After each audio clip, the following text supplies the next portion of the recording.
This program was brought to you by PennyMac TPO. Visit tpo.pennymac.com to learn more about becoming a partner and starting your journey to greatness. With the people, products, and technology to take you there, it's why they say, at PennyMac, greatness lives here. Welcome to The Interest. I'm Christine Stewart. It seems like every week a new company that found itself a niche in the industry is closing its doors. This week it's Really. The California-based real estate and fintech platform announced it will begin to shut down its business and lay off most of its workforce on September 9th. The 6-year-old company did not say how many employees are on its staff, nor how many jobs would be cut. It also did not state whether it will offer a severance package to laid-off employees. Really was one of the pioneering companies to offer the buy before you sell and cash offer programs to homeowners. Citing the challenging real estate and financial market conditions and unfavorable capital raising environment, Really said it determined the best course of action is to close. But not every part of the industry is struggling. We talked to Ralph Rosniak of Money House at Originator Connect last week about reverse mortgages and their enormous potential. There's even more potential for the reverse mortgage product in the next 2 years based upon the pandemic having affected so many seniors. Looking for a new product to jumpstart your business?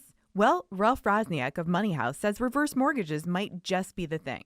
This is a great product to add at this point. Reverse mortgages let borrowers have the unencumbered value of their home and with no loan payment. Instead, the lender gets the money back when the home is eventually sold. What happens when I pass away? The home won't be able to go to my child, or is that also a misconception? Well, my wife and I both have a reverse mortgage. The home will be sold probably by the servicer, which is the typical way, and any equity left would go to my estate. But Rosniak says brokers offering reverse mortgages do have to educate potential customers.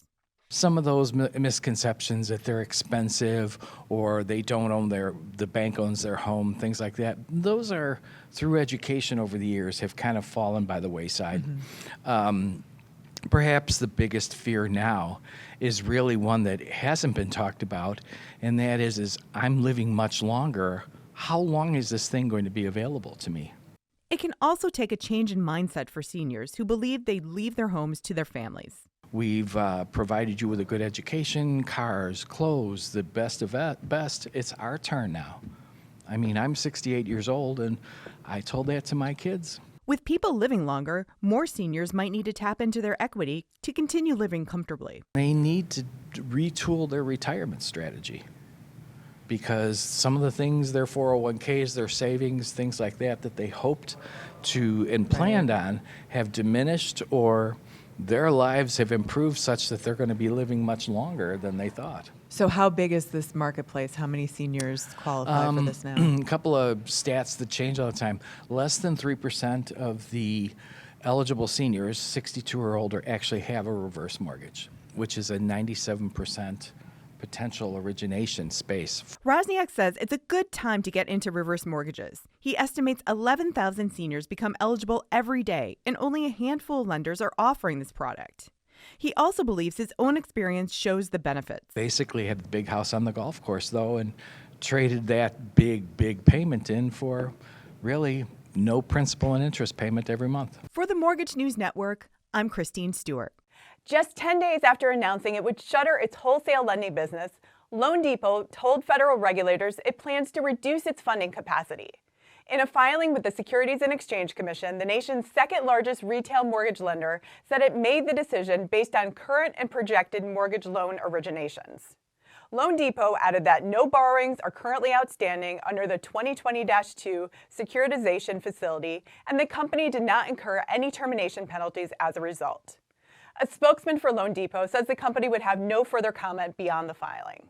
Zillow is reporting that the share of applications for adjustable rate mortgages rose to 12.6% in June before dipping slightly to 12.2% in July. Those 2 months mark the first time the share of ARMs has risen above 12% since August of 2007. And finally, Redfin reported that new listings of homes for sale fell 15% year over year in the 4 weeks ending August 21st. That's the biggest annual decline since the start of the pandemic. We'll be right back after a word from our sponsors. This program was brought to you by PennyMac TPO. Visit tpo.pennymac.com to learn more about becoming a partner and starting your journey to greatness. For more on these and all of today's top stories, visit themortgagenewsnetwork.com.